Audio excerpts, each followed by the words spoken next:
હું છું રાજુ રિપોર્ટિંગ. કેમ છો? આપણે બધા મજામાં. અને અત્યારે આપણે એક મુન્ના કાકા આવે છે ફોર વ્હીલ લઈ, અને કહીને વાહે લાગ્યા છે કે રાજુ તારે મારે ભેગું આવવાનું છે ને એની છે ને નવી ફોર વ્હીલ લીધી છે. તો હવે આપણે એ આવે એની વાટ જોઈએ ત્યાં સુધી તડકો બહુ પડે છે. અને આપણી આ સિટી હોન્ડા આપણે અહીંયા રાખી દીધી છે અને આપણે એની ફોર વ્હીલમાં જવાનું છે. ફોર વ્હીલ કઈ નવી લીધી એ જોવાનું છે અને કેવી હાલે એ જોવાનું છે. તો આપણે મુન્ના કાકાને મળીએ, એની વાટ જોઈએ ત્યાં સુધી. બરાબર? એ આવે ત્યાં ઓલી ફોર વ્હીલ છે ને લગભગ એ જ ભાઈ છે, પરિશ્રમ લખેલું છે. આપણે હવે એ ભાઈ ભેગું જવાનું છે. નવી ફોર વ્હીલ લીધી ને કેવી કાલે ને ચેક કરવાનું, ટાયર બાયર ને આપણે બધી ખબર બધી પડે. એટલે હવે આપણે તડકો બહુ પડે પણ ફોર વ્હીલમાં એસી હશે એટલે કંઈ વાંધો છે નહીં તમ તારે. હવે આ ફોર વ્હીલની અંદર બેસીને આપણે જવાનું છે.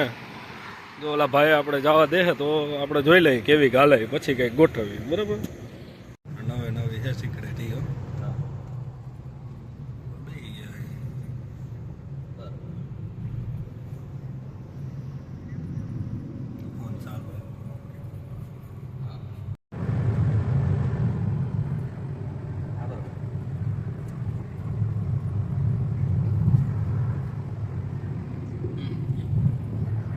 મગજની મજા આવે એટલે ટાટો ટાટો પવન આવે છે એમ નહીં. તમે હવે ફાઇનલ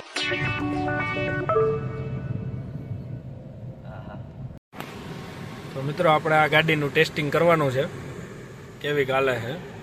આ ભાઈ આપણે પર ભરોસો કરી લીધો છે એટલે હવે આપણે હાકીને દેખાડવાની છે. જો સીએનજીનું નવું સરસ મજાનું એર્ટિકા ગાડી છે. તમારું કોઈ જવું હોય કહેજો.